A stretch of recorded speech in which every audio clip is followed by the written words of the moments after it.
Hello and welcome to A Problem Squared. This is episode 005, following very hot on the heels of 004, which in fact we just recorded this morning and released mere days previously. And that is our all viral episode, and this one will be 100% virus free. As always, I am Matt Parker, and we also have Beck Hill. Correct. Now, we're going to try and catch up on all the things that we wanted to do last time before Beck got quarantined. Yes, and to bring everyone back up to date, previously on A Problem Squared.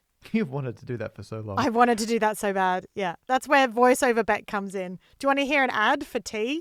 Yeah, go for it. I'll take out the brand because I don't want to work for free. Iced tea for sunburst flavour that really lasts. Anyway, previously on A Problem Squared, we were talking about the optimal way to brush your teeth. Yes. And we answered that in episode 003.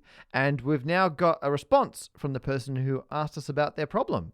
Someone goes by Manic, and they've replied to say, I quote, "I'm amazed at how thoroughly you answered my problem, especially with Beck going above and beyond in roping in a dentist friend." Yay! There you go.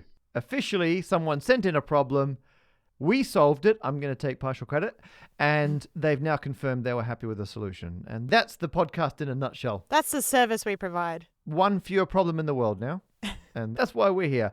So this episode, we have a collection of outstanding problems that we've been putting off because we had to deal with you being quarantined in a hospital. Yeah. Starting with solving the problem of what went wrong with some of our audio encoding from episode 003. We'll also be looking at the right way to take a backpack onto the tube. We've had a problem sent in from someone in air traffic control asking how many Boeing 737s can fit. Fit in what? Stay tuned to find out where they want to fit Boeing 737s. And finally, I'm going to be helping you solve the problem, Matt, of what you should be doing with your spare room. All right, let's do it. Our first problem is one of our own making. So when we put out episode 003, a lot of people replied to say they couldn't hear Beck, or she was very quiet, or she felt very far away. Yeah, and it wasn't to do with the fact that I had a husky voice. No. Because I was sick, and we recorded remotely that time too, but I didn't have the setup that we have for this episode. And something went wrong along the way. So what we're going to do, actually, we're going to play in a bit of the unfixed audio from that episode. Whatever device you're listening on, you might hear it a bit different, but see what you make of this. Oh, wait. Before you play into it, Matt, I want to point out that some people won't notice a difference because I didn't notice a difference on mine.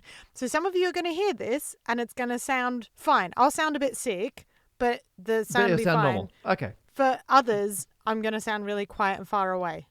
Do you want to lead us in with a previously on? Previously on A Problem Squared. I'm like a novelty nerd comedian, and I'm okay with that. You do maths and then comedy is sometimes a byproduct. Whereas I do comedy despite the fact that maths exists. with no additional byproducts. Okay, so for some of you, that sounded perfectly normal. Are they lucky winners? Of a type.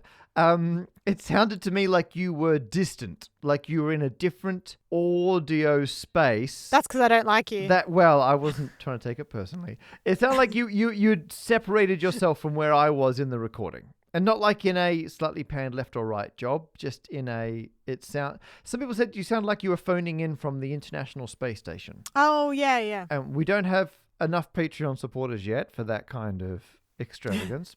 But it did. It sounded like you were somehow removed. Yeah. But it sounded fine for you, Beck, didn't it? Yeah. So what we did when we realized people were having issues, we got the episode fixed. Well, our fantastic producer, Mr. John Harvey, fixed the problem. And we've actually, for one special time only, we've issued a microphone to John, who's also dialing in from home. So, John, what happened? We recorded, apart from you guys being remote, we recorded the episodes, kind of normally, and I edited it as normal, and it all sounded fine when we put the edit out, and we listened to it all, and we thought everything was fine. So when listeners started hearing the problem, we were a bit confused and not sure what the problem was. And so I analysed the waveform of Beck's recording with a colleague of mine, Eloise, and we noticed then, which is something you wouldn't normally notice on an edit program, that Beck's waveform was out of phase. And that is a problem because it means that as I think Matt's going to explain, there's a maths and physics reason why that affects the final sound that comes out of some people's listening device when they download the podcast. So although it sounded absolutely fine to us, some listeners experienced Beck on the space station. So you phased me up to the space station is what you're saying. Accidentally. So what we've done is the entire broken version of the episode, we'll link to it in the show notes for this episode. So if you want to download it, you can get it and try it on different devices, see what it sounds like. And then the fixed version, I believe, John, all you did was just flip the phase for one of Beck's channels, right? And then it all worked. Yeah, that's right. So all we had to do was isolate Beck's edited waveform, flipped that, and then re-exported the edited program, and it worked fine. Okay, I need to interrupt here because you're talking about flipping me, and I do not appreciate being spoken to about that. Also, normally I'm the one doing the flipping. You are the flipper, not the flippy. I am the flipper. So what's this dealio? Why are you saying these things? Okay, so I have two theories for what I think went wrong. And first of all, when John's saying your audio was flipped, if you imagine a sound wave, the kind of classic stereotypical sound wave is like, the wave goes up and down and up and down and up and down. Yeah. Like a wave, yeah. Flipping just means you turn that upside down. Whenever it goes up, it goes down instead. Okay. Whenever it goes down, it goes up instead. So you're literally either like a mirror image or you're just flipping it around the middle. Yep. And the reason that's important is sound waves, indeed any waves, can add and cancel out each other. Because if you have a wave that's going up and it hits a different wave, which at the same place is going down, when they line up, they will cancel out. Oh, because isn't that how noise-cancelling headphones work? Exactly how noise-cancelling headphones work. So a noise-cancelling headphone effectively has a microphone to hear the sound before it gets to your ear. Yeah. Because they're quite big. It then plays it back, but flipped. And that exactly lines up with the sound coming in. It all cancels out and doesn't get to your ear. So you're absolutely correct. It's exactly like noise-cancelling headphones. The other place it's used is if you want to remove vocals from a song. Oh, like how you create a karaoke track. Yeah, exactly. Like if you listen to a song with headphones or in stereo speakers, Yeah. you can hear different instruments in different places. Yeah. The vocals tend to be bang in the middle, which means that there's an equal amount in both channels. The left signal and the right signal have the same amount of vocals, exactly the same. So when you listen to it, it sounds centered. And all the other instruments are different in the right and left, which makes it sound like it's coming from different places. Actually, it was a friend of mine, mathematician Ben Sparks, who pointed this out to me. He said, well, that's what this software does. When you click remove vocals, what it's doing is flipping one of the channels, but not the other one. And then it's putting them together. And because the vocals originally were identical, if you flip one and then add them, they perfectly cancel out. Whereas the instruments, which are different on each side, don't cancel out. Wow. And so the vocals disappear. And there's other things you can do where you don't flip certain frequencies because they're outside the vocal range, so you don't lose your bass and a bunch of other stuff. But there's more audio engineering things we don't have to worry about. But just by flipping one channel but not the other, and then when you recombine them, it'll cancel out that sound. So I think some people were listening to it like in mono or in a way it's been mixed down, and one of your channels was flipped compared to the other one, and so your audio was cancelling out, but mine, because they were the same in both channels, weren't cancelling out. Weird. So to fix it, we just had to flip one of them the other way around to stop you from cancelling out, and then that solves the problem. Let's hope that's the only time I get cancelled. That's the, yes, flipped off and cancelled. My other theory, and actually I would really appreciate any contribution people can make to this because it's slightly outside my field of knowledge. I think we might have accidentally tapped into the way that surround sound is encoded in a stereo signal. So surround sound, surround sound, you got like a center speaker and a left and a right and a rear, left, rear, right, all that. You get 4 or 5, depending on the system, channels of sound. And normally, if you listen to a music or you watch a film, they just encode all 5 or whatever channels. They're all there. Sometimes, however, it's encoded down to 2 channels, because then you can broadcast it over the radio. You can put it on CDs that only have 2 channels. You can have a stereo signal that some systems can decode back into 4 or 5 different channels. And the way they do that is by messing around with the phase, or how things are flipped. Oh, is that what the phase is, the flipping? Phase is flipping, yeah. Oh, okay. So, well, okay. I mean, because out of phase means it's like completely off, whereas phase can be slightly off, but not totally off. Phase is like an offset. Gotcha. Sort of. Yeah, I need to be careful because I tend to talk about things in terms of pure sine waves mathematically, but once you're doing it with audio, it's a lot messier. It's not quite as clear cut, so I need to be a little bit careful. But I know some of these old stereo systems, some of the matrix decoding it was called, would do things like, to get the rear channel, you would invert some of one of the front channels and add it in a certain ratio to the other one. And so by having weird combinations of the 2 stereo channels, you could pretty much, not perfectly, but you could largely reconstruct the surround channels, the center channel, that kind of stuff. So I have a sneaking suspicion we also may have, on some players, accidentally put you into a weird place in the surround sound space. I was in the Matrix. You were literally lost in the Matrix. That's great. That's my theory. So anyway, we'll make the file available. Could people play it on different systems? Do people have old Matrix decoding surround sound systems or anything? Or people who are audio engineers who know more about this?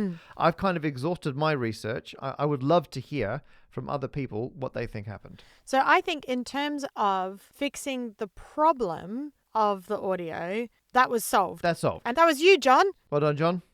Ding. Yay! Look at him, he's getting involved, right. But while we're on this subject, as Matt said, if anyone has any stuff to add to it, please do get in touch with us on social media. We're at A Problem Squared, or via our Patreon page, which is A Problem Squared. Basically, everything is A Problem Squared. We've got website, everything.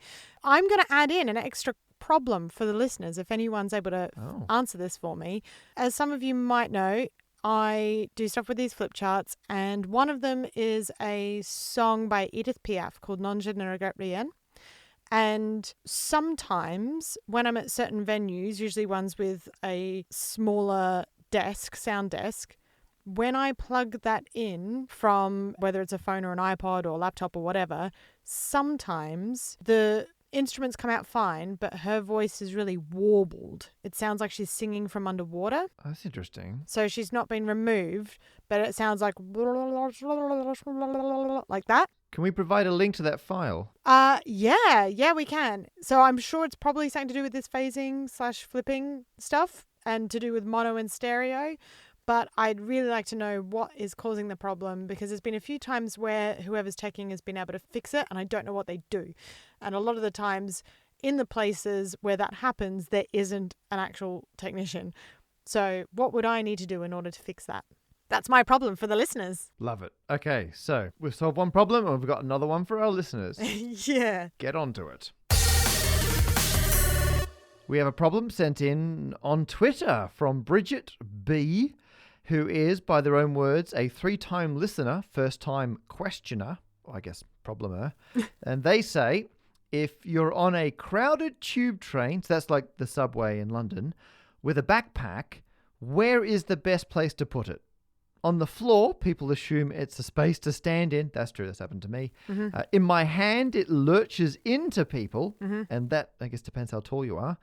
How can I get in people's way the least? Problem from Bridget B. And so, Beck, you've looked into this. Yeah. So I had a few theories about ways we could deal with this, because I am a big backpack person, both in terms of wearing big backpacks, but also being a big fan of backpacks. Would you say you like big backpacks and you cannot lie them on the ground in the tube, because that is a recipe for disaster? So I've also wondered about this problem quite a lot. And I think there's two different ways that we can solve this problem. So the first one is, I think they need to have dedicated backpack carriages where 50% of people are really tall and the other 50% are really short. Wow. And you got to buddy up. Yeah, so you sort of like tessellate so that the head is just under the bag for the short people. And for the tall people, it doesn't, like the bag's not really in the way if they just bend their knees a little bit. So wouldn't you rather have everyone standing back to back? So one person's standing back and their backpack's high. Oh, yeah. And the other person's standing back and their backpack's low. Well, I was thinking that, but then I was like, the other thing you could do with that carriage is, instead of worrying about people's sizes, if you treated it like Tetris so that you put some people in upside down. Now you're talking. That would work. And then they would slot in together. And then, I think if you can manage to make a line of people that way, then they should just instantly appear at their station. I mean, that would be fair. The tube struggles to get you to eventually appear at your station. I don't know if instantly is on the cards. No, it'd be like that line disappears from the carriage. Oh, no, I'm just saying. I'm happy with just, within the hour I appear at my station having had to get off the tube. I like how your issue with that isn't the fact that it is physically impossible, but just like maybe we should just be a bit more realistic about the logistics of how the tube works. It's not so much impossible as currently physically implausible with our current scientific knowledge. Oh, yeah. No, that's fair. Do you know what? I knew you were going to say that. Oh, okay. So I've scratched the carriage idea. That was one solution I had, but I don't think it's the one. I think the other solution I have is the way to go. So I think the best option, at risk of maybe offending some people, is to wear your backpack on your front. Yep. And then if you put your top or jumper or whatever over it and wear one of those baby on board badges, oh my goodness, then not only will people stay clear of your bag, but also you'll probably get a seat. I can't fault you from a sheer practical point of view. Like, I'm literally solving the problem. You are literally solving the problem. I didn't say it was morally correct. No, I've got some ethical qualms, but I can't argue with your practical solution. So your solution is to feign pregnancy by putting the backpack up your jumper and then get a priority seat. Yeah. Okay. Well, I reckon we throw this back into Bridget B's court. No, I think that's it. Problem solved. Ding. No, I think Bridget gets to decide if that solves her problem. Well, hang on. To be honest, their last sentence is, how can I get in people's way the least? And your solution involves kicking them out of their seats. Yeah, and then you're not in their way. Oh. They've moved. Okay, Bridget, you get to adjudicate. Yep. If you like it, don't say anything. Just reply to us and say ding. Deal. If we get a ding from Bridget, then that counts as solved. Well done. This next problem comes from Rob via email, who says, as an air traffic controller, I am bound by certain restrictions for safety. 5 nautical miles laterally and 1,000 feet, which, let's be honest, is a lot of room. Go out and run 5 miles. That's how close I'm allowed to have 2 aircraft at the same altitude. That's a ton of space, right? I could easily fit more in there. But then I wondered, how much more? So my question is, in a 3-dimensional space with a radius of 5 nautical miles and 1,000 feet high, just how many airplanes could I cram in there and have none of them touching? Not traveling per se, but a frozen snapshot in time, assuming each aircraft is a Boeing 737 for sake of measurement ease. Thanks. I love that question, by the way, because I like the restrictions they've placed on it. So Rob's sort of said, here's the problem, and just so no one's complaining about the size of plane or whatever, this is what we're working with. Yeah, it's great. Rob's done like half the work, because at the beginning of a problem, you've got to make a bunch of assumptions to decide what you're going to solve. And they're like, no, here's the aircraft, here's the situation, here's the spacing. It's great. There's the level of precision and attention to detail we want from our air traffic controllers. All I have to do is the maths. So here's the deal. First of all, I did not go out and run 5 miles. I've decided that wasn't part of the problem. I have, however, crunched the numbers. So The area of three-dimensional space that Rob is describing is a cylinder, because for planes at any given altitude, there can't be any other planes within 5 nautical miles. I also looked up 5 nautical miles. It's 9,260 meters. So 9.26 kilometers. There can't be any planes closer than that at the same altitude. So that's like your circle around the aircraft. Yep. But then you've got the height. So you've then got 1,000 feet, which is 304.8 meters. And you can't have any aircraft above. I've not done a sphere because I think it's that shaped disc at each altitude. So I've done it as a cylinder. I've also just done the cylinder 1,000 feet high because that's what Rob put in the question. Yeah. A radius of 5 nautical miles and 1,000 foot high. Because I was wondering, is it 1,000 foot above and below? But they phrased the question very clearly. It's just 1,000 foot high. So I've just done a 1,000 foot high cylinder, which is made up of circles that are 9.26 kilometers across. Which makes more sense of the way than that I took it, which was that they have to fly at 1,000 feet, which I thought was very low. Oh, no, that is very low. You were right to think that. But then dismiss your concerns. Thankfully as well, Rob has specified it's a 737 aircraft. Now, the Boeing 737 has been flying since the 60s. I hope it stopped to refuel at some point. Yes, it stopped to refuel at some point and get bigger. Oh. So I've picked the biggest version, the 737-900. So the 737-900 is 42.1 meters long, it's 35.8 meters wide, and it's 12.5 meters tall. So that's the size of the aircraft. So now you've got to work out how many of those you can fit in the cylinder. At this point, I got a little lazy and I just thought, well, how many can I fit per layer? Yeah. And then how many layers are there? Yeah. So if you divide the height by the height of the aircraft, you can fit in 24 layers of aircraft with just enough room for gaps between them all. Oh, like a cake. Exactly like a cake. I've left room for icing between each layer. Yeah, with the jam and the cream. Yeah. I've actually left... So this is me doing a live calculation in my spreadsheet. They've got just over 20 centimeters between each layer. That's loads of space. Yeah, that's loads of cream. Yeah, please. In the next episode, I want you to work out how much cream you could put into those layers. How much cream that would be. Different problem. Not doing that. Okay, so I've now got 24 layers with room for cream between. Were it a giant cake. And I now need to work out how many there are per layer.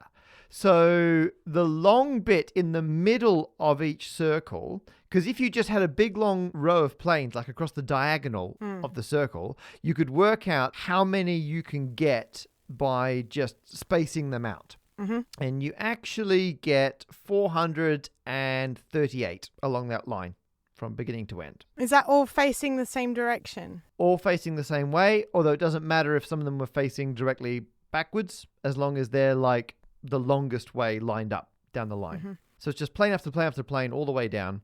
But then if you do a line next to them, it's going to be a shorter line. Yeah. Because the circle's a bit smaller there. Mm-hmm. But actually, you can still fit as many on the next line. There's still loads of space. In fact, it takes a while. You have to go a few rows out before the circle starts to get too small. After about the 25th row. Is that because of their noses? Because for me, their noses are really long and pointy out and their tails point out. So there would be more space on either side, left or right, before it got to the point where the wing is. Well, actually, that's a good point. So my first round of calculations, I just did them nose to tail all the way down. And then I had the next row far enough away that the wings wouldn't touch at all. Like they're a totally separate queue. Yep. Where they could be forwards or backwards, they wouldn't hit the ones next to them, which is the least efficient way to do this. Yeah. And if you finish doing all the numbers on that, all the layers, I got just over 4 million planes. Wow. That's a lot of planes. It's a lot of planes. What? On all the levels and in all the layers? On all the levels. Yep. So each layer has 517 rows. They start very big. They get smaller and smaller as they go out in the circle. That ends up with 177,987 planes per layer. And then you multiply that by the 24 and you get just over 4.2 million planes. Whoa. But then you made a good point, though.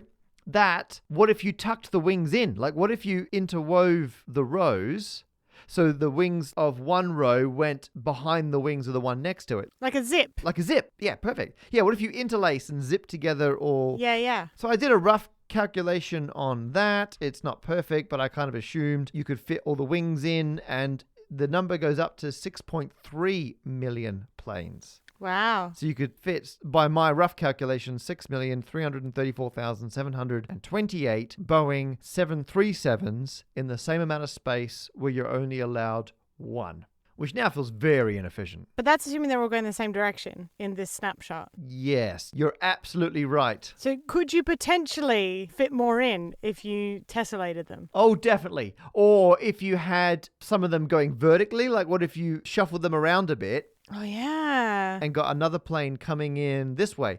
And actually, these are called packing problems in maths, and they're notoriously difficult. There's loads of open, unsolved problems in maths about arranging things in the most efficient way to fill a space. And so you could then do some simulations. You could get a whole bunch of aircraft 3D models and try to simulate different random ways of jumbling them up in the cylinder to see how they all fit. But then I was like, wait a minute, Rob at no point specified that these are functioning aircraft. So my next thought was I should look up the total mass of a 737, what kind of density materials it's made from. What if you got one and crushed it down into the smallest possible shape and make a shape which fits really well inside a cylinder? I could calculate the actual maximum number of planes you could fit in. But then I looked up on the Boeing website how many 737s they've made. And so far, across the entire lifespan of the aircraft, people have ordered 15,115 of these things, of which 10,575 have been actually delivered. So there's only just over 10,000 737s in existence. So we could put all of the planes into Rob's cylinder. Yeah, exactly. The answer is just all of them. You could fit all 737s that have ever been made in the same space where currently you're allowed one. So I didn't need to do any of those calculations. Doesn't matter how you arrange them. They got loads of room each. All of them, Rob. There's your answer. Get them all together and they can all fly in the one safe region. So there you are. The end. All of them. I hope that helps.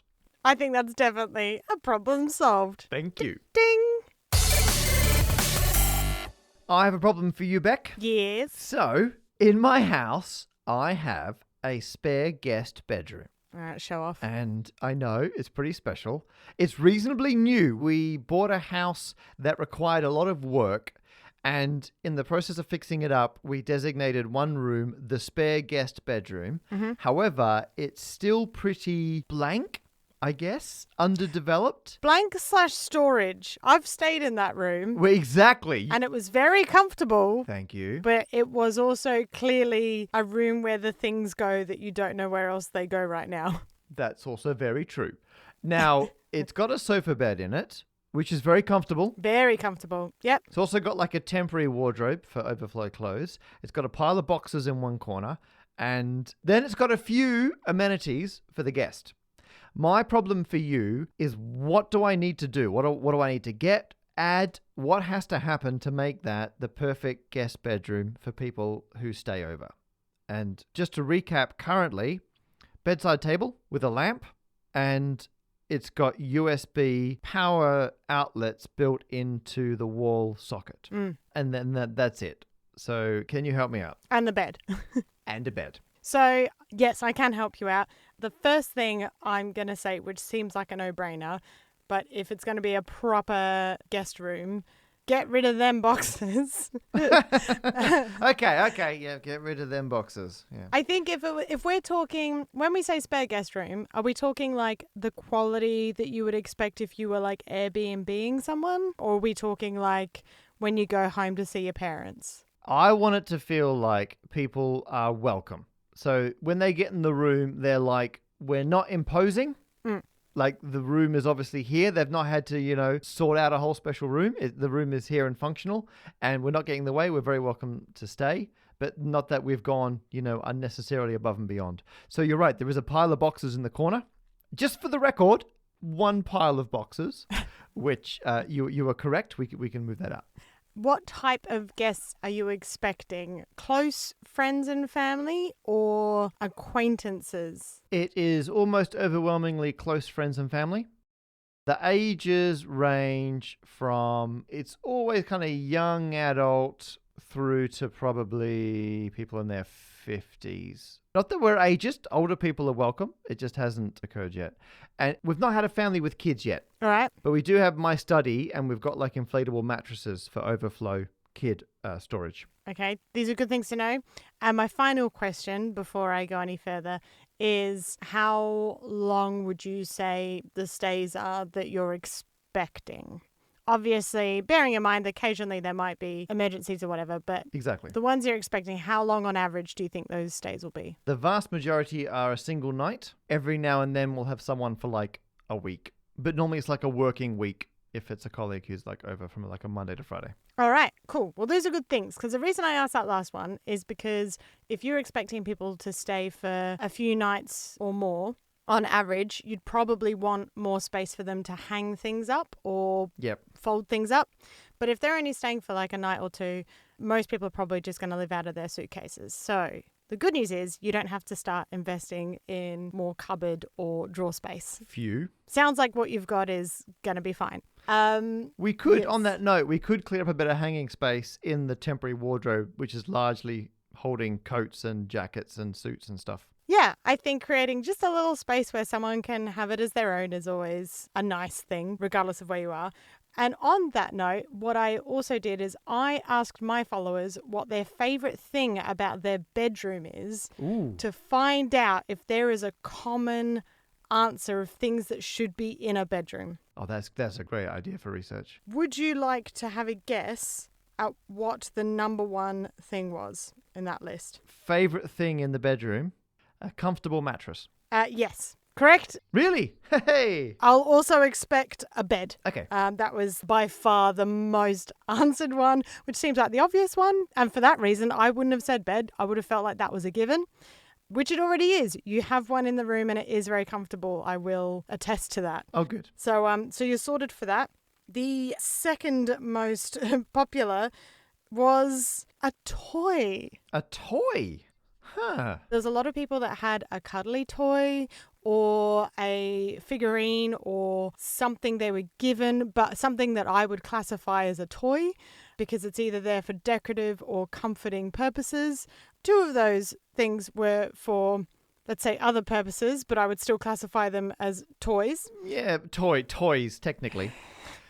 Well, I'm thinking, because I thought of like puzzles when you said that. I've got a few very ornamental looking puzzles that could go like on a shelf or something in there. So they make the room look more homely. And if people are bored, you can try and solve the puzzle. Well, it's interesting you say that because one of the other common ones that people said was a quilt, which I actually don't think count as the bed. A lot of people said specifically it was their quilt or blanket that they liked. So I think you could go a step further. And if you were to wrap that puzzle in a comfortable blanket or quilt, or indeed turn a quilt or a blanket into a puzzle, then you could have both something huggable and something you could play with. Yeah, because number one, people want to be warm, but you're right, that kind of coziness and some kind of feature quilt. The next most popular, and I find it quite funny that this came after bed, quilt, and toy, was partner. Oh. People who said their favorite thing in their bedroom was their husband, wife, boyfriend, girlfriend, significant other. So I guess you put Lucy in there? I guess. Is that how that works?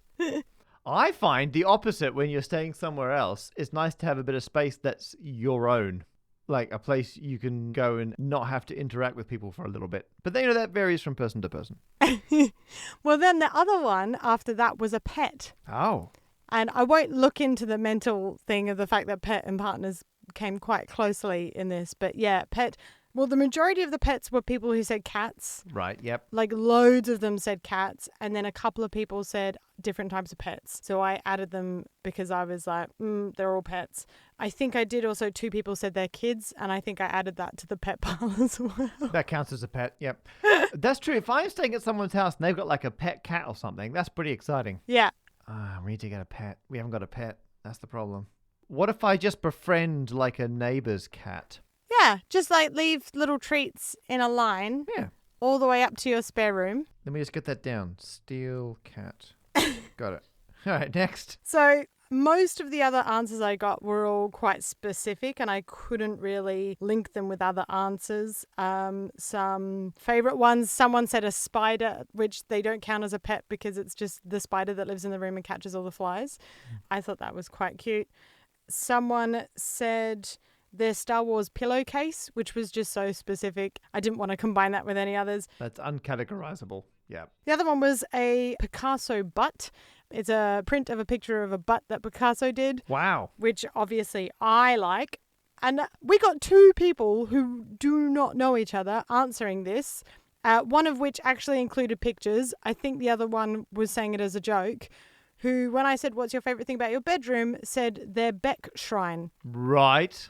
And one of those people had 3 framed flyers of mine with a couple of little other things from my previous shows. That counts as a shrine. In fairness, I was aware of this shrine, and also they do collect things from other shows that they see as well. But I've got my own corner. And yeah, someone else said a Beck shrine. So I think obviously what your spare room is missing is a Beck shrine. Beck shrine. No, what I'm taking from that is whenever someone stays over, they walk into the spare room. They're initially distracted by the spider living in the corner. Everyone loves that, apparently. Mm-hmm. But then I've set up a shrine for the specific guest Yeah. in such a way that looks like it's always just been there. Yeah. Like, oh, and of course. Oh, yeah, sorry. Yeah, that's the shrine I have for you. Oh, wow. That's awkward. Anyway, Even better. this felt like it should be your room. It kind of is. We call it your room. So here you are. I think even better is don't reference it. Go in slightly ahead of them, and as they follow you in, go, and then try and clear it up as quickly as possible. And Frantically, like, blow out all the candles and try and slide it into a drawer. Got it. yeah. And then try and distract them with a stolen cat. Love it. It's going to be very welcoming. So I actually have something for your spare room, Uh-oh. which I can't give to you in person because we're both recording from home at the moment. We're working from home at the moment. But if you could read out what I'm about to show you in the camera. Yeah. Oh my goodness, what's this? A futuristic garden. So I think I've covered a lot of things with this. So it's got like a gel. And I think what this does is this covers both toy, because it's from the Science Museum. It says ages 8 plus. Definitely a toy. It's a toy, but it's got life, so it's a pet. It's a pet. Oh my goodness. And it's space related, so it's related to your partner. Hey, that's everything in one. Oh my goodness, Beck. That's incredible. As soon as we're allowed out, next time we record in person, you can pass it over and I'll install that in the spare bedroom and we're done. I mean, I'm going to have to move the Beck shrine out of the way, but that's... If you could Sharpie onto it on loan from the Beck collection, then I think that would be absolutely everything. Yeah, done. I won't lie. I bought this for myself ages ago and I've tried it twice and it kept growing mold instead of the plants. So I've repackaged it. Hey, even better. I mean, it's got Beck written all over it, soon to be literally. So thank you. I feel like that's going to make the room far more welcoming for everyone in the future. I'll remove the boxes, steal a cat, and put the moldy plant thing in the corner. That's officially a problem solved. Ding! And we're nearly at the end of this episode, but before we leave you, I had a little bone to pick because in the previous episode before this one, you made an assumption when doing your mathematics about putting rice in houses. Yes. That I live in a 10-meter cubed home. Void. Yeah. Yeah. And I measured my flat as soon as we finished recording that episode. So I think I sent them to you, Matt, so you could double check your maths. You did. So you claim your house is actually 8 meters by 6 meters by 2.3 meters. Mm-hmm. And we should recap. This was episode 004, which we recorded this morning. So over our lunch break, I went and put that into my calculator. First thing up, because I replied to you straight away and went, oh, I'm off by an order of magnitude. Because if you multiply those together, the total number of cubic meters volume in your house is 110. And my assumption was 1,000. So the correct answer is 10 times smaller than what I had actually put into my calculations. And you said to me that your calculations were off by an order of magnitude. And I realized I've heard you say that a couple of times. And I've just assumed it's a cute way of saying off by a lot. Yep. But I don't actually know what order of magnitude means. It sounds like a Harry Potter book. So will you Yeah, and the explain order that of to magnitude. me? No, that is a good point because I love things like this where it's a mathematical expression, but yet you can use it in normal language and people get the right idea. So in mathematics or in science, an order of magnitude is a multiple of 10. So when I said I'm off by an order of magnitude, I was 10 times too small. So if you think something is like, that looks like it's about, that will cost, that spending budget was £1 million versus £10 million, that's an order of magnitude difference. And you get this in science all the time, where people are like, oh, that's like 3 orders of magnitude bigger or smaller than something else. So does that mean like 30 times? That would be 1,000 times. So 3 orders of magnitude is 1,000 times difference. Because it's times 10 times 10 times 10, which is 1,000. But yet, if you say order of magnitude in normal conversation, people kind of get the gist. It sounds like a big amount. Well, you say mag. So I'm like, mag means big. Magnitude, Like that's big. Yep. Magnify. Magaloof. Really big version of loof. More to follow. So that's the difference between a billionaire and a millionaire. Very, very different things. Because the difference, as we've said before, between a million and a billion is about a billion. Like a million is insignificant. It's 0.1% of a billion, right? So I was just trying to ballpark the order of magnitude of your house. And so I was like, it's obviously not a meter wide. It's not 100 meters wide. It's about 10 meters, give or take. And because I was working out how long it would take for something to happen, I went for the worst case scenario. So I erred on it being bigger than it is rather than smaller, because if it takes that long to fill a 10 by 10 by 10 meter cube, your house would definitely have been filled by then. So I assumed it was bigger than it was to make sure I wasn't going to give you an incorrect answer. But because it was an order of magnitude off, your house would have filled with rice a lot sooner. So this will make not a lot of sense unless you go back and listen to the previous episode. But I was looking at exponential growth, comparing it to throwing rice into a room, and you will have filled your house not in 20 days, but rather in 18 days. So there you are. Your house will have been full of rice 2 days sooner. Do you know what though? That still says a lot about exponential growth, because you were off by an order of magnitude as to the size of my flat. Yep. And yet it only shaved 2 days off. Yeah, it's great, isn't it? And I could kind of ballpark that when you said it, because that was showing if the multiple was 3.5. And I'm like, well, 3 squared is about 10. 3.5 squared is about, well, 3 threes are 9, right? So I'm like, it's about 10 if you square it. So it would take 2 of them to make a difference of a multiple of 10. And that's why it's 2 days difference in the amount of time. So yeah, I mean, it's just the power of exponentials. Once you're raising things to powers, it makes a big difference. Yeah, so there you go. And now after 31 days, you'd have enough to fill 18.6 million equivalent households to yours. Whoa. However, after 32 days, you could fill 65.2 million equivalent households. And there are only, I looked up the most recent stats from the government, there are roughly 27.6 million households in the UK. Wow. So you've done more than twice as many after 32 days. So I've redone my calculations, and I'm pleased they're more accurate now, but exponentials are still just as terrifying. And we're now at the end of this episode. Thank you so much for listening. This is just a little reminder that we aren't getting sponsorship or anything for this. The only money that comes in is from some of you Patreons who are incredibly generous, and we're very thankful. We would like to get to a place where we're at least not losing money by making this podcast. So if you're enjoying it, please become a Patreon. If you can, we'd really appreciate it. It would be great. And particularly at the moment when, spoiler, all of our live work has been cancelled. So there you go. So it's a great time to be supporting artists on Patreon. And of course, if you are also in a tight financial situation, which we fully appreciate, then if you share this podcast, that is incredibly useful. So if you can get anyone else listening to this, send them a link to the podcast page or our Twitter or Instagram. It's all linked below. We would very much appreciate that. Yes, if you tell 3.5 people about this podcast and they tell 3.5 people and so on and so on and so on. Oh, that's great.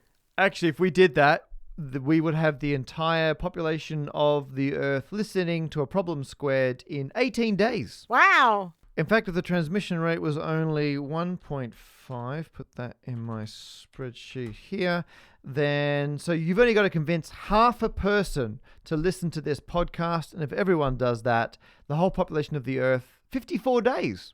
There you go. Within 2 months. So get onto it.